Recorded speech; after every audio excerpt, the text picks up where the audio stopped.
Pernah tak kita terfikir, apa sebenarnya isi kandungan segulung ijazah tu? Ia bukan sekadar kertas tau. Sebenarnya, ada macam satu blueprint rahsia di sebaliknya. Jom kita bedah siasat macam mana ijazah anda direka betul-betul untuk pastikan kita semua berjaya untuk jangka masa panjang. Okey, jadi soalan besarnya, adakah ijazah ni cuma sekeping kertas? Atau ia sebenarnya satu alat yang dah direka dengan teliti untuk kerjaya kita? Adakah universiti ni cuma bagi kita senarai subjek untuk kita tik satu persatu? Atau ada rancangan yang jauh lebih besar di sebaliknya yang pastikan apa kita belajar hari ni masih laku lagi beberapa tahun akan datang? Okey, jom kita masuk bab pertama. Kita nak tengok apa sebenarnya nilai kekal ijazah ni. Cuba bayangkan cabaran paling besar untuk mana-mana universiti. Macam mana mereka nak pastikan sijil yang awak dapat hari ni masih relevan, masih power 5 atau 10 tahun dari sekarang. Cuba kita fikirkan, zaman sekarang ni, kan, dunia kerja tu berubah laju gila. Teknologi baru muncul, industri pun berkembang. Jadi, persoalan utamanya, macam mana para pendidik ni nak reka satu kurikulum yang bukan saja relevan masa kita baru grad, tapi juga 3, 4 atau 5 tahun selepas tu pun masih berguna. Dan dekat sinilah jawapannya. Ada satu sistem yang dipanggil pendidikan berasaskan hasil atau orang selalu sebut outcome-based education. Falsafah dia simple je tapi sangat berkesan. Reka semua benda dengan bekerja ke belakang dari matlamat akhir. Okey, cuba tengok piramid ni. Inilah dia punya blueprint. Nampak tak kat bawah sekali? Itu apa yang kita belajar dalam satu-satu subjek. Tapi, perasan tak macam mana setiap tingkat ni bersambung, membina ke atas, sampailah ke puncak. Semuanya berkait tau. Dari satu kelas, sampailah ke matlamat besar kerjaya kita nanti. Dan dekat puncak piramid tu, itulah yang kita panggil Objektif Pendidikan Program atau ringkasnya PEO. Inilah jantung kepada keseluruhan sistem ni. PEO ni bukan pasal apa yang awak tahu masa konvo tau, tapi tentang apa yang awak sepatutnya boleh capai 3 ke 5 tahun lepas masuk dunia kerja. Inilah sasaran jangka panjang yang betul-betul spesifik. Jadi, nampak tak susunan dia? Mula-mula, hasil untuk setiap kursus. Bila kita gabungkan semua tu, kita dapat hasil untuk keseluruhan program. Inilah kemahiran yang kita ada masa kita grad. Dan kemahiran inilah yang direka khas untuk bawa kita capai PEO tadi tu, beberapa tahun kemudian. Macam satu rantaian yang dah dirancang elok-elok.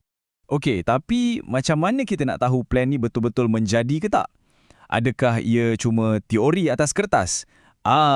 Jawapannya tidak sama sekali. Matlamat ni semua diuji betul-betul dalam dunia sebenar. Proses ni dipanggil kajian PEO. Anggap je macam medical check-up untuk setiap program ijazah. Carta alir ni tunjukkan macam mana universiti ikut perkembangan alumni dia secara sistematik nak tengok, PEO yang kita letak tu tercapai ke tak? Jadi, siapa yang bagi feedback ni? Siapa yang mereka tanya? Pertama, semestinya alumni sendiri yang dah kerja. Kedua, majikan yang upah graduan kita. Dan ketiga, pakar-pakar industri yang tahu apa pasaran perlukan. Jadi, maklumat tu datang dari orang yang betul-betul tahu keadaan sebenar. Dan benda ni bukan main-main tau. Tengok jadual ni.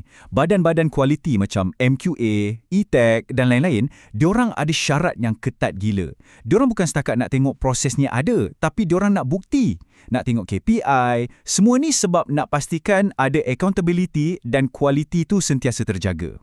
Okey, sekarang kita sampai kat bahagian paling power dalam sistem ni. Benda ni bukan setakat semak dan tik borang je tau. Ini adalah tentang penambahbaikan yang tak pernah berhenti.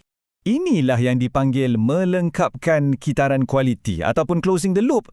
Tengok gambar rajah ni. Segala maklum balas dari alumni, dari majikan, semua tu patah balik ke peringkat perancangan. Ia macam satu kitaran hidup yang pastikan kurikulum tu tak lapuk dan sentiasa relevan. Maklumat dari dunia luar digunakan untuk baiki pendidikan untuk generasi seterusnya. Power kan? Kitaran ni ada 4 langkah. Pertama, rancang. Dekat sinilah matlamat, PEO semua tu ditetapkan dengan mengambil kira semua input dari industri. Kedua, laksana. Okey, plan dah ada, sekarang kita ajar. Proses mengajar dan belajar tu berlaku dekat sini. Ketiga, semak. Masa untuk cek. Inilah masanya kajian PEO tu dibuat. Kita kumpul data, tanya alumni, tanya majikan. Nak tengok plan kita menjadi ke tak. Dan yang terakhir, dan yang paling penting, bertindak. Hasil kajian tu bukan untuk simpan dalam fail ya. Ia dianalisis dan digunakan untuk baiki kurikulum. Lepas tu, pusingan ni mula galik. Rancang, laksana, semak, bertindak, berterusan. Jadi persoalannya, siapa yang jadi polis untuk pastikan semua universiti ikut sistem ni? Inilah dia, penjaga kualiti. Dengar petikan ni. Mesti ada proses yang didokumentkan dan berkesan. Ayat mesti ada tu menunjukkan ini bukan pilihan tapi satu kewajipan. Badan-badan profesional macam ITAK ni, diorang memang tegas. Sebab apa? Sebab nak pastikan kualiti setiap ijazah tu memang tip-top. Jadi, kalau kita tengok balik semua benda yang nampak rumit ni, piramid, PEO, kajian, kitaran kualiti, sebenarnya semuanya untuk satu benda je, satu matlamat, iaitu untuk memastikan ijazah yang awak pegang tu bukan sekadar kertas, tapi satu alat yang betul-betul berguna untuk kejayaan awak. Jadi, lepas ni, bila awak tengok senarai subjek atau struktur program, jangan nampak ia sebagai senarai kelas semata-mata. Cuba tengok lebih dalam. Sebenarnya, awak tengah tengok satu sistem tersembunyi yang sedang bekerja keras. Satu reka bentuk besar yang sentiasa berevolusi. Semuanya untuk memastikan awak berjaya. Bukan setakat masa konvo, tapi untuk bertahun-tahun yang akan datang.